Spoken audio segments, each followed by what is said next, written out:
Alright, so what we have here is our standard hinge door, Marks lock. Comes set up in this orientation, and we get questions on how to switch it for the opposite hand. So when you switch it, first thing you do is take the tongue off. So you got a spring with a washer on the end of it. All you do is take these pieces out here. Comes in that orientation. Pull them apart. Put that one back on. And slip it to the other side. Move your catch down.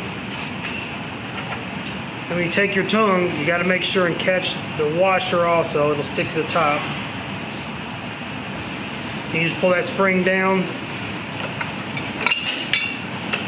Put it back in place. So the lip of the tongue needs to catch your long bracket shaped like the number 9 there, and the spring and the washer go on the opposite side of the bar here. When you're done, you now have a working lock the opposite hand.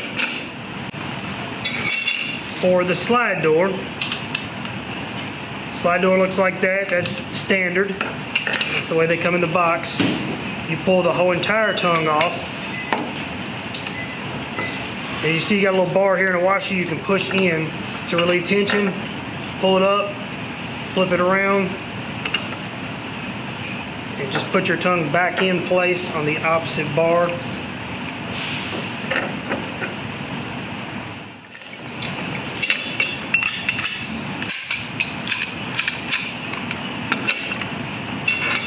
Okay, so once you're done, you've got your lock handed right, your cylinder in. Each lock comes with a bag of 4 screws in it. There's 4 screw holes through the back of the plate. I always put my finger on the tongue when I'm sliding in just to make sure you don't knock it out. Slide your tongue through the tongue hole in the door. Align this on the back side.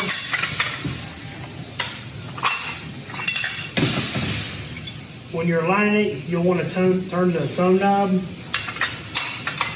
so it all snaps in place. Insert your 4 screws and you're done.